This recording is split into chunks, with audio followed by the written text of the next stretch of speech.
നാദേന്ദ്രിയം. രചന ദക്ഷ. അവതരണം Shahul Malayil. Editing Faisal C. Oonjeri. രാത്രി കിടക്കുന്നതിന് മുന്നേ ഒരു കുളിയും പാസാക്കി അത്താഴം കഴിക്കാൻ അടുക്കളയിലേക്ക് വന്നതാണ് ഭൂവി. രാവിലെ വെച്ചിരുന്ന പയറ് തോരനൊന്ന് ചൂടാക്കിയെടുത്ത് പപ്പടം വറുത്ത് തിരിഞ്ഞവൾ കാണുന്നു അടുക്കളപ്പടിയിൽ താടിക്ക് കയ്യും താങ്ങിയിരുന്ന് താൻ ചെയ്യുന്നെല്ലാം നോക്കി ചിരിയോടെ ഇരിക്കുന്നവനെയാണ്. പെട്ടെന്ന് അവനോടെ കണ്ടതും അവളൊന്ന് ഭയന്നു പോയി. ദേവി. അവൾ നെഞ്ചിൽ കൈവച്ചെന്ന് പുറകോട്ടാഞ്ഞുകൊണ്ട് വിളിച്ചു. ദേവിയല്ലടി ബൊമ്മി, നാഥൻ, നിന്റെ സ്വന്തം നാഥൻ. അവനാ ഇരിപ്പ് അതുപോലെ തന്നെ ഇരുന്നുകൊണ്ട് ചിരിയോടെ പറഞ്ഞു. ഇയാളെന്താ ഇവിടെ? ആളവനെ നോക്കി ചൊടിയോടെ ചോദിക്കുന്നതിനൊപ്പം കയ്യിലിരുന്ന് താഴേക്ക് വെച്ചു. അവൻ അതിന് ഉത്തരമെന്നോണം അവളെ നോക്കി വെളുക്കനെ ഒന്ന് ചിരിച്ചു കൊടുത്തു. നിന്ന് കിണിക്കാതെ കാര്യം പറയണോ മനുഷ്യ? അവൾ കഞ്ഞി ഒഴിച്ച പാത്രം കയ്യിലേക്ക് എടുത്തുകൊണ്ട് ചോദിച്ചു. ഒരുപാട് സന്തോഷം. അവൻ പറഞ്ഞുകൊണ്ട് അവളുടെ കയ്യിലിരുന്ന പാത്രം വാങ്ങി ഒരു അനുവാദത്തിന് കാത്തു നിൽക്കാതെ ആ കഞ്ഞി കോരി കുടിച്ചു തുടങ്ങി. ഇവിടെ താനിത് എന്നോട് കാണിച്ചു? അവൾ അവന് മുന്നിലേക്ക് കുറച്ചുകൂടി കയറിന്നുകൊണ്ട് ചോദിച്ചു. തീരെ പറ്റാഞ്ഞിട്ടാ, ഇല്ലെങ്കിൽ സത്യമായിട്ടും നിന്നെ കൂട്ടിയിട്ട് ഞാൻ ഉണ്ണാനിരിക്കുള്ളായിരുന്നു. അവനൊരു കയ്യിൽ കഞ്ഞി വായിലേക്ക് ഇട്ടുകൊണ്ട് പറയേ അവൾ അവനെ നോക്കിയൊന്ന് പല്ലടിച്ചു. എന്തേ ഒന്ന് കെട്ടിയപ്പോഴേക്കും നിങ്ങളുടെ ഇല്ലം ക്ഷയിച്ചോ? കുഞ്ഞി തമ്പുരാൻ തീറ്റയും കൂടി ഉടനാക്കിയോണ്ട് ചോദിച്ചതാ. അവൾ ഇടുപ്പിൽ കൈകുത്തിന്ന് അവനെ നോക്കി കാര്യഭാഗത്തിൽ തിരക്കി.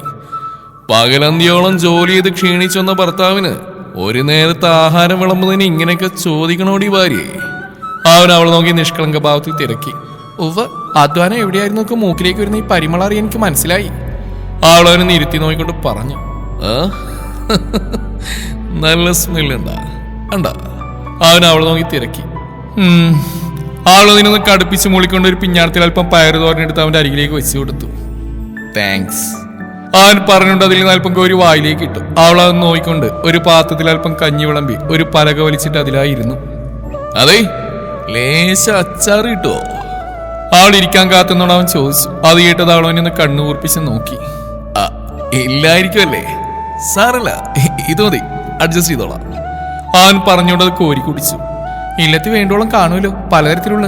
അവിടെ പോയി കഴിക്കാത്തന്തേ? അവൾ കഞ്ഞി കോരി കുടിക്കുന്നുണ്ടെങ്കിൽ അവനോട് തിരക്കി. ഇല്ലത്തങ്ങനെ പലതും ഉണ്ടാവും, പക്ഷെ അതൊന്നും ഇന്നേ വരെ ഈ മേഘനാഥന് രുചിച്ച് നോക്കാൻ തോന്നിയിട്ടില്ല. അവനൊന്ന് നീട്ടി പറഞ്ഞുകൊണ്ട് തന്റെ കഞ്ഞി ഉടിപ്പ് തുടർന്നു. അപ്പുറത്തൊരാൾക്ക് കഞ്ഞി ശിരസിൽ കയറിയിരുന്നു. ആൾ തരിപ്പിൽ കയറി ഒന്ന് ചുമച്ചു പോയി. ശ്രദ്ധിച്ച് കഴിക്കേണ്ടടി യക്ഷിക്കുഞ്ഞേ. അതെങ്ങനെയാ? എന്റെ ചോറുടിക്കുന്ന പോലല്ലേ അവൾ കഞ്ഞി കുടിക്കുന്നത്? അവനവിടെ നെറുകയിലൊന്ന് കൊട്ടിക്കൊണ്ട് പറയേ അതിന്റെ ശക്തിയിൽ അവിടെ കണ്ണ് നിറഞ്ഞു പോയിരുന്നു. താനെന്നെ കൊല്ലൂടോ? ആൾ ചോദിച്ചുകൊണ്ട് അവന്റെ കൈതട്ടി മാറ്റി. അത് ശരി, കുറച്ച് തൊണ്ട പൊട്ടണമെന്ന് വിചാരിച്ചപ്പോ അവിടെ വായിന്ന് വരും നോക്ക്, വടയക്ഷി. അവൻ പറഞ്ഞുകൊണ്ട് അവിടെ ആൾ കൊണ്ടുവച്ചൊരു പപ്പടം എടുത്ത് കടിച്ചു. ആൾ നിറഞ്ഞു വന്ന കണ്ണുകളും തുടച്ചുകൊണ്ട് അവനെ ചെറഞ്ഞു നോക്കി തന്റെ കഴിപ്പ് തുറന്നു. ശരിക്കും അവനോടൊപ്പമുള്ള ഈ നിമിഷം അവൾ ഒരുപാട് ആസ്വദിക്കുന്നുണ്ട്. വളരെ നാളുകൾക്ക് ശേഷമാണ് ഇങ്ങനെ ഒരാൾക്കൊപ്പം ഇരുന്നുകൊണ്ട് ഭക്ഷണം ആസ്വദിച്ച് കഴിക്കുന്നത്. കൃത്യമായി പറഞ്ഞാൽ തനിച്ചായതിനു ശേഷം അങ്ങനെയൊന്നും തന്റെ ജീവിതത്തിൽ സംഭവിച്ചില്ലെന്ന് തന്നെ പറയാം. അവസാനമായി ഇങ്ങനൊരു അത്താഴം അത് താൻ കഴിച്ചെന്നാണ് ഓർക്കെ ഒരു വറ്റുപോലും കീഴ്പോട്ട് ഇറക്കാൻ കഴിയാത്ത വിധം അവൾക്ക് അവിടെ തൊണ്ട കനത്തു. ഒരിക്കലും ആരാലും പുനഃസൃഷ്ടിക്കാൻ കഴിയാത്ത വിധം എന്നെന്നും തന്റെ ചിന്തകളിൽ മാത്രം അവശേഷിക്കുന്ന ആ സുന്ദര നിമിഷങ്ങളെ ഓർക്കെ അവളുടെ നെഞ്ച് നീറി. അതേ, തനിക്കടുത്തിരിക്കുന്നവന്റെ ശബ്ദമാണ് അവളെ തന്നെ വലക്കുന്ന ചിന്തകളിൽ നിന്ന് തിരികെ കൊണ്ടുവന്നത്. ഈ പപ്പടം ഞാൻ എടുക്കുന്നതിൽ നിനക്ക് വിരോധമൊന്നുമില്ലല്ലോ അല്ലേ? ചോദിക്കൽ അവളുടെ പപ്പടം എടുത്ത് കടിക്കലെല്ലാം ഒപ്പം കഴിഞ്ഞിരുന്നു. അത് കാണെ അവൾ അവനെ ഒന്ന് ചെറഞ്ഞു നോക്കി. ഇങ്ങനെ നോക്കല്ലേടി പൊന്നെ, നാദേട്ടന് വിശന്നിട്ടല്ലേടി? തന്നെ നോക്കി ചുണ്ടി വിളിക്കി പറയുന്നവനെ കാണെ അവളുടെ ചുണ്ടിന്റെ കോണിലൊരു ചിരി വന്ന് എത്തി നോക്കി പോയിരുന്നു. ഈ സാധനത്തെ കൊണ്ട് ഞാൻ തോറ്റല്ലോ എന്റെ ദേവി. അവളൊരു നെടിവീർപ്പോടെ മനസ്സിൽ ചിന്തിച്ചുകൊണ്ട് തന്റെ പാത്രത്തിലേക്ക് മിഴിനട്ടു. ഭക്ഷണം കഴിപ്പെല്ലാം കഴിഞ്ഞ് അവൾ അടുക്കള ഒതുക്കി. ലൈറ്റ് അണഞ്ഞ് ഹാളിലേക്ക് വന്നും കാണുന്നു അവിടെ ഒരു ഓരം ചേർന്നിട്ടിരിക്കുന്ന ചാരുകസേരയിൽ നിവർന്ന് കിടക്കുന്നവനെയാണ്. ഈ കിടത്തം നല്ലതിനല്ല, ആൾ ഉള്ളിൽ പറഞ്ഞുകൊണ്ട് അവനടുത്തേക്ക് നീങ്ങി. അത്താഴൂട്ട് കഴിഞ്ഞില്ലേ, ഇനി എന്തിനാ കുഞ്ഞിത്തമ്പുരവിടെ ഇങ്ങനെ ചുറ്റിപ്പറ്റി നിൽക്കണേ? ഉടുത്തിരുന്ന നേരിയതിന്റെ അറ്റത്ത് നനഞ്ഞ കൈ തുടച്ചുകൊണ്ടവൾ തനിക്ക് മുന്നിലെ കസേരയിലായി നിവർന്ന് കിടക്കുന്നവരെ നോക്കി ചോദിച്ചു. അത്താഴൂട്ടല്ലേ കഴിഞ്ഞുള്ളൂ, നട അടച്ചില്ലല്ലോടി യക്ഷിയമ്മേ? അവൻ അവൾ നോക്കി ഒരു പ്രത്യേക താളത്തിൽ പറഞ്ഞുകൊണ്ട് കസേരയിൽ നിന്ന് എഴുന്നേറ്റു. എന്നാലേ കുഞ്ഞിത്തമ്പുരാൻ ഇവിടെ നിന്ന് ഇങ്ങനെ തത്തി കളിക്കാതെ അങ്ങോട്ട് ചെന്നാട്ടെ, എനിക്ക് നടയടക്കാൻ സമയമായി. അവൾ പറഞ്ഞുകൊണ്ട് അവനെ വാതിൽ നിനക്ക് തള്ളി. നീ നടയടച്ചോടി ഭൂമി, ഞാൻ ഇവിടെ എവിടെയെങ്കിലും ചുരുണ്ടുപിടിക്കോളാം. അവനെന്തോ ഔദാര്യം ചെയ്യുന്ന ഭാഗത്തിൽ അവളോട് പറഞ്ഞു. അയ്യോ, അത് കുഞ്ഞിത്തമ്പുരാന് ബുദ്ധിമുട്ടാവില്ലേ? അവൾ ഇടയിൽ കൈവച്ച് അവനെ നോക്കി കാര്യഭാഗത്തിൽ തിരക്കി. എനിക്കെന്ത് ബുദ്ധിമുട്ട്? എനിക്കിതൊക്കെ ശീലാടി ബൊമ്മി. എന്നാലേ എനിക്കിതൊന്നും അത്ര ശീലല്ല. അതുകൊണ്ട് വെറുതെ നിന്ന് കാലഴക്കാതെ കുഞ്ഞിത്തമ്മനെ പോയാട്ടെ. ആൾ പറഞ്ഞോടാൻ ഉമ്മറത്തേക്ക് തള്ളി. കല്യാണ ദിവസം തന്നെ ഭാര്യ ഭർത്താവിനെ പുറത്താക്കി വാതിലടക്കുന്നതേ അത്ര നല്ല കാര്യമൊന്നുമല്ല. ആനോടുത്തിരുന്ന മുണ്ടൊന്ന് അലസമായി മടക്കി കുത്തിക്കൊണ്ടൊന്ന് ഇരുത്തി പറഞ്ഞു. എല്ലാ ഭർത്താക്കന്മാരെയും പോലെയാണ് എൻ്റെ ഭർത്താവ്. ഇവിടെ സ്നേഹം മൊത്തം ചൊറിച്ചിലിന്റെ രൂപത്തിലല്ലേ പുറത്തേക്ക് വരുന്നത്. അപ്പൊ പുറത്താക്കി വാതിലടക്കാൻ വേറെ നിവൃത്തിയില്ല. ആൾ പറഞ്ഞുകൊണ്ട് കട്ടിളപ്പടിയിലേക്ക് കൈകെട്ടി ചാരി നിന്നു. അപ്പൊ നിനക്കറിയാം ഞാൻ നിന്നെ ചൊറിയാൻ വരുന്ന സ്നേഹം കൊണ്ടാണെന്ന് അല്ലടി ഭൂമി. അവൻ മീശി പിടിച്ചൊരു കള്ളച്ചിരിയോടെ അവൾക്കടുത്തേക്ക് വന്നുകൊണ്ട് ചോദിച്ചു. അതറിഞ്ഞിട്ടാണോടി ഭൂമി നീ എന്നെ അടുപ്പിക്കാത്തത്? അവൻ ചോദിച്ചുകൊണ്ട് അവൾ നിന്നിരുന്ന കട്ടിളപ്പടിയിലേക്ക് അവൾക്ക് അഭിമുഖമായി കയറി നിന്നു. താൻ ഇത്ര അടുത്ത് വന്നിട്ടും ആളിലൊരു ഭാവമാറ്റം ഉണ്ടാവാതെ വന്നു. അവന്റെ മുഖത്തി വിരിഞ്ഞ കുസൃതി ചിരിക്കൊപ്പം ആ നുണക്കുഴി കൂടി കുറച്ച് ആഴത്തിൽ തെളിഞ്ഞു നിന്നു. അല്ലേലും എനിക്കറിയാം എന്റെ യക്ഷിക്കുഞ്ഞിനവിടെ ചൊറിയൻ ചെയ്യാനേ ജീവനാന്ന്. അവൻ അതേ കള്ളച്ചിരിയോടെ പറഞ്ഞുകൊണ്ട് അവളിലേക്ക് കുറച്ചുകൂടി ചേരാൻ ഒരുങ്ങിയതും വയറിന്റെ ഭാഗത്ത് കൂർത്തെന്തോ തടഞ്ഞതും ഒരുപോലെയാണ്. അതെന്താണെന്നറിയാൻ താഴേക്ക് നോക്കിയവൻ കാണുന്നത് വയറിൽ തറഞ്ഞേറാൻ പാകത്തിൽ നിൽക്കുന്ന പപ്പടം കുത്തിയാണ്. അവൻ അതിൽ നിന്ന് ഓട്ടോമാറ്റിക്കൊണ്ട് തന്നെ തുറിച്ച് നോക്കി നിൽക്കുന്നവൾ നോക്കിയൊന്ന് ഇളിച്ചു കൊടുത്തു. അധികം വെളച്ചിലും കൊണ്ട് വന്നാലേ ആ ജീവൻ ഞാനിങ്ങ് എടുക്കും. അവൾ അവനെ നോക്കി പറഞ്ഞുകൊണ്ട് അവനെ കുത്താനെന്നവളെന്ന് ആക്ഷൻ കാണിച്ചു. യോ ചാതിക്കില്ലേടി മോനെ, ആദ്യ രാത്രി തന്നെ കന്യകനായിട്ട് ചാവാൻ മാത്രമേ പാപവും ഞാൻ ചെയ്തിട്ടില്ലടി ഭൂമി. അവൻ തന്റെ വയറ് കുത്തിപ്പിടിച്ച് പുറകിലേക്ക് നീങ്ങിക്കൊണ്ട് പറഞ്ഞു. എന്നാലേ എന്റെ തമ്പുരാൻകുട്ടി ചേട്ടൻ ചെന്നാട്ടെ. ചെന്ന് നല്ലൊരു മുങ്ങിക്കുളിയും പാസ്സാക്കി തലവഴി പുതപ്പിട്ട് മൂടി പുതച്ചുറങ്ങാൻ നോക്ക്. ആൾ പറഞ്ഞുകൊണ്ട് തന്റെ മുമ്പിൽ നിൽക്കുന്നവനെ നെഞ്ചിൽ പിടിച്ച് ഉമ്മറത്തേക്ക് തള്ളി. പാതിരാത്രി അടിച്ചു കോണുതെറ്റി വരുന്ന ഭർത്താവിനെ വീട്ടിലേക്ക് കയറ്റാതെ ഇറക്കി വിടുന്ന നല്ല ഭാര്യയ്ക്ക് ചേർന്ന അല്ലടി യക്ഷിക്കുഞ്ഞേ. അവൻ പുറത്തേക്ക് ഇറങ്ങാൻ വിസമ്മതിച്ചുകൊണ്ട് അവളെ നോക്കി പറഞ്ഞു. ഭർത്താവിനോട് ആരെങ്കിലും പറഞ്ഞോ അടിച്ചു കോണേറ്റ് ഭാര്യയെ കാണാൻ എഴുന്നള്ളാൻ? അവൾ അവന് മുന്നിൽ കൈകെട്ടിയെന്നോട് ചോദിച്ചു. പിന്നെ എന്റെ ഭാര്യ എനിക്ക് കാണണ്ടേ? അവൻ അവളോട് തിരുന്ന ഏരിതിന്റെ തുമ്പ് കയ്യിലേക്കെടുത്ത് ചുണ്ടു ചുളുക്കിക്കൊണ്ട് പറഞ്ഞു. എന്നിട്ടിപ്പോ കാണുകയും ചെയ്ത് ഒരുമിച്ചിരുന്ന് അത്താഴവും കഴിച്ചു. ഇനി ബാക്കി നമുക്ക് നാളെ കാണാം. എന്റെ കുഞ്ഞിത്തമ്പുരാൻ പോവാൻ നോക്ക്. അവൾ പറഞ്ഞുകൊണ്ട് തന്നെ നേരിട്ടും പിടിച്ചിരിക്കുന്നവന്റെ കയ്യിൽ പിടിച്ചുകൊണ്ട് അവനുമായി പുറത്തേക്ക് നടന്നു. ഞാൻ ഇവിടെ ഈ തിണ്ണയിൽ കിടന്നോളാടി. സത്യമായിട്ട് ഞാൻ നിന്നെ ശല്യം ചെയ്യാൻ വരൂല, സത്യം. ആ നടക്കുന്നിടയിൽ അവളോട് പറഞ്ഞു. അവിടെ അത്രയും വലിയ മണിമാളിക ഉള്ളപ്പോ എന്റെ കുഞ്ഞിത്തമ്പുരാൻ താൽക്കാലിക മഴയത്ത് കൊതുകണിയും കൊണ്ട് ഇവിടെ തിണ്ണയിൽ കിടക്കണ്ട. ആൾ ഉമ്മറപ്പടിയിലേക്ക് അടുത്തേക്ക് വന്നിന്ന് അവന്റെ കയ്യിലെ പിടിവിട്ടുകൊണ്ട് പറഞ്ഞു. അതിപ്പോ നോക്കുകയാണെങ്കിൽ ഇതൊരു മണിമാളിക തന്നെയാണല്ലോ. അവിടെ ഇല്ലാത്ത പലതും ഇവിടെ ഉണ്ട് താനും. അവനെ എങ്ങും തൊടാതെ പറഞ്ഞുകൊണ്ട് അവിടെ നേരിയതിൽ വിരൽക്കൊരുത്ത് വലിച്ചു. അതെ ഉണ്ട്, പക്ഷേ അതൊന്നും ചന്ദ്രമംഗലത്തെ കുഞ്ഞിത്തമ്പുരാൻ തൽക്കാലം ഞാൻ തരാൻ ഉദ്ദേശിച്ചിട്ടില്ല. അവൾ ചിരിയോടെ പറഞ്ഞുകൊണ്ട് അവന്റെ കൈ തന്നെ നേരിയതിന്റെ തുമ്പിൽ നിന്ന് വേർപ്പെടുത്തി. അതെ, അടുത്തെങ്ങും തരാൻ വല്ല ഉദ്ദേശവും ഉണ്ടോ? അവൻ തനിക്കടുത്ത് നിൽക്കുന്നവളൊന്ന് ഒളികണ്ണാൽ നോക്കിക്കൊണ്ടൊരു ഈണത്തിൽ ചോദിച്ചു. തീരില്ല. അവൾ അതേ താളത്തിൽ അവനുള്ള മറുപടി നൽകി. ഉദ്ദേശിക്കുമ്പോ പറയണേ, ഞാൻ വന്നോളാം. ഓ, അത്തരം ദുരുദ്ദേശം തൽക്കാലം ഞാൻ ഉദ്ദേശിച്ചിട്ടില്ല. ഉദ്ദേശിക്കുമ്പോൾ പറയാം കേട്ടോ. അവൾ അവനെ നോക്കാതെ അലസമായി പറഞ്ഞു നിർത്തി. എന്നാ പിന്നെ ഞാൻ അങ്ങോട്ട് പോയേക്കാം അല്ലേ? ആളൊന്ന് മൂളുന്നതിനൊപ്പം ഒരു പ്ലാസ്റ്റിക് ചിരിയും ചിരിച്ച് അതേ എന്നപ്പോൾ തലയാട്ടി കാണിച്ചു. അതൊന്ന് നോക്കിക്കൊണ്ട് അവൻ ചുണ്ടും ചുളുക്കി വേണോ വേണ്ടോ എന്ന പോലെ അവൻ പുറത്തേക്ക് നടന്നു. അല്ലേലും ഞാൻ പുറത്തേക്ക് നടന്നവൻ ആൾക്കരികിലേക്ക് തിരികെ വന്നുകൊണ്ട് എന്തോ പറയാൻ ശ്രമിച്ചു. ആൾ അവൻ നോക്കി കണ്ണുരുട്ടിക്കൊണ്ട് നീട്ടിയെന്ന് മൂളി. ഞാൻ പോവാ, അപ്പൊ ശരി, രാത്രിയിൽ യാത്രയില്ല, ഗുഡ് നൈറ്റ്. അവിടെ ആ ഉണ്ടക്കണ്ണുരുട്ടിയുള്ള നോട്ടവും മൂളലും കാണാൻ അവൻ അവളോട് പറഞ്ഞുകൊണ്ട് ആ മഴയിലൂടെ ഇറങ്ങി നടന്നു. നിന്നെ ഞാൻ പിന്നെ കണ്ടോളാടി കുഞ്ഞമ്മണി. അവൻ പിറുപിറുത്തോണ്ട് മംഗലത്തേക്ക് നടന്നു കയറി. ഓ, ഒന്ന് ഉറങ്ങിന്റെ പെണ്ണേ നീ. നീലി തന്റെ തോളിൽ ഉറങ്ങാറുന്ന പോലെ കിടന്നുകൊണ്ട് താൻ താളം പിടിക്കുന്നതിനൊപ്പം താളം പിടിക്കുന്ന കുഞ്ഞി പെണ്ണിനെ അറിയെ ദയനീയമായി പറഞ്ഞു. മേ. അവൾ പാട്ട് നിർത്തിയതും അത് തുടരണമെന്ന് ഉത്തരവിട്ടുകൊണ്ടുള്ള വിളിയും അതോടൊപ്പം ഒരു കുഞ്ഞടി അവളിലേക്ക് വന്നു പതിച്ച് പെട്ടെന്നാണ്. അത് കേട്ടത് അവൾ വീണ്ടും പാട്ടുപാടി കുഞ്ഞിപ്പെണ്ണിനെ ഉറക്കാനുള്ള തന്റെ ശ്രമം തുടർന്നു. കുറച്ചധികം നേരം നീണ്ടുന്ന പ്രക്രിയക്ക് വിരാമം കുറിച്ചുകൊണ്ട് തന്റെ തോളിൽ കിടന്നയാൾ ഉറങ്ങിയെന്നറിയെ അവൾ കുഞ്ഞിനെ കിടക്കയിലേക്ക് കിടത്തി ഒന്ന് നിവർന്നു. ഹോ, എന്റെ കുഞ്ഞി, നിന്നെ ഉറക്കി വരുമ്പോഴേക്കും എന്റെ ഉറക്കി ഏത് വഴി പോയെന്ന് അറിയാത്ത അവസ്ഥ എനിക്ക്. അവൾ പറഞ്ഞുകൊണ്ട് കുഞ്ഞിനെ മര്യാദക്ക് പുതപ്പിച്ച് ആ കൂർത്തി നിൽക്കുന്ന കുഞ്ഞി ചുണ്ടിലൊന്ന് മുത്തി. കള്ളി പാറു, ഉറക്കത്തിൽ ഇതിങ്ങനെ കൂർപ്പിച്ച് വെച്ചോളണം. അവൾ പറഞ്ഞുകൊണ്ട് കൂർത്തി നിൽക്കുന്ന കുഞ്ഞി ചുണ്ടിൽ ചൂണ്ടുവിരൽ പയ്യെ ഒന്ന് അമർത്തി. ശേഷം അവിടുന്ന് എഴുന്നേറ്റ് മുറിയിലെ ജനാലകളെല്ലാം അടച്ച് കുറ്റിയിട്ടുകൊണ്ട് ഭിത്തിയിലെ ക്ലോക്കിലേക്ക് നോക്കി. അതിൽ സമയം 12 എന്ന് കാണെ അവളുടെ കണ്ണുകളൊന്ന് പിടഞ്ഞു. നേരം ഇത്രയായിട്ട് ഇന്ദ്രൻ തിരികെ വന്നിട്ടില്ല. വൈകിട്ടൊന്ന് പുറത്തു പോകുന്നു എന്ന് പറഞ്ഞ് പോയതാണ് ആള്. ഇത്ര നേരമായിട്ട് ഒരു വിവരവുമില്ല. സമയം വൈകുമെന്നറിയാമെങ്കിലും ഇത്ര താമസിച്ചുവെന്നറിയുന്ന ക്ലോക്കിലേക്ക് നോക്കിയപ്പോഴാണ്. സാധാരണ ഇങ്ങനെയുള്ള ദിവസങ്ങളിൽ മൈലമ്മ ഉണ്ടാവാറുള്ളതാണ് കൂട്ടിന്. ഇന്നിപ്പോ അവരും ഇല്ല. ഈ സിംഹത്തെ എവിടെ പോയി പാത്തിരിക്കാം? ഇവിടെ ഞങ്ങൾ രണ്ടാൾ തനിച്ചാന്ന് വല്ല ബോധമുണ്ടോ നോക്കുക ആ സിംഹത്തിന്. നേരത്തിന് വീട്ടിൽ കയറുന്നുള്ള ചിന്തൊന്നും അവിടെ ആയിരുന്നപ്പോഴും ഇല്ല, ഇവിടേക്ക് വന്നപ്പോഴും ഇല്ല. തോന്നുന്ന നേരത്ത് വരുന്നു പോകുന്നു. അവൾ അവനെ ഓരോന്നും പറഞ്ഞ് കുറ്റപ്പെടുത്തിക്കൊണ്ടിരുന്നു. സമയം കടന്നു പോകുന്നതിനനുസരിച്ച് അവൾക്കുള്ളിൽ ആധി ഏറി വന്നുകൊണ്ടിരുന്നു. സമയം ഇപ്പോൾ 1 മണി കഴിഞ്ഞ് 10 മിനിറ്റ് ആയിട്ടുണ്ട്. അവൻ എവിടെ പോയി, എവിടെയാണ് ഇപ്പോൾ ഉള്ളതെന്ന ചിന്ത അവളെ ചുട്ടുപൊള്ളിച്ചുകൊണ്ടിരുന്നു. അല്പം കഴിഞ്ഞത് മുറ്റത്തേക്ക് വന്നിരുന്ന കാറിന്റെ ശബ്ദം കേൾക്കെ അവൾ കട്ടിൽ നിന്ന് ചാടിപ്പിടഞ്ഞെഴുന്നേറ്റ് മുറിക്ക് പുറത്തേക്ക് ഒറ്റ ഓട്ടമായിരുന്നു. വാതിൽക്കിലെത്തിയത് അവളൊന്ന് സ്റ്റെക്കായി നിന്നുപോയി. വന്നത് അവൻ തന്നെയാണെന്നുള്ളതിന് എന്താണ് ഉറപ്പ്? അതോർക്കെ തനിക്ക് മുന്നിലെ വാതിലേക്ക് നോക്കി അവളൊന്ന് ഉമിനീരിറക്കി പോയി. അല്പസമയത്തിനകം തന്നെ അവളുടെ ചിന്തകൾക്ക് വിരാമം കുറിച്ചുകൊണ്ട് കോളിംഗ് ബെല്ലിന്റെ ശബ്ദം അവിടെ ആകെ മുഴങ്ങി. 1 or 2 പ്രാവശ്യമല്ല, ഒരു 5-6 തവണയെങ്കിലും നേരം കൊണ്ട് ആ കോളിംഗ് ബെല്ല് ശബ്ദിച്ച് കാണും. അതിനകം പൊടിയുടെ വാതിൽ തുടരെയുള്ള മുട്ടും കൂടി കേട്ടു തുടങ്ങിയതും അവൾ തന്നെ മുന്നിലേക്ക് വെച്ച കാലം അറിയാതെ പുറകിലേക്ക് മടക്കിപ്പോയി. ഇന്ദ്രേട്ടാ? പേടി മൂലം അവളുടെ ശബ്ദം ഒന്ന് ഇടറിപ്പോയി. തൊണ്ടയാകെ വറ്റി വരണ്ട പോലെ.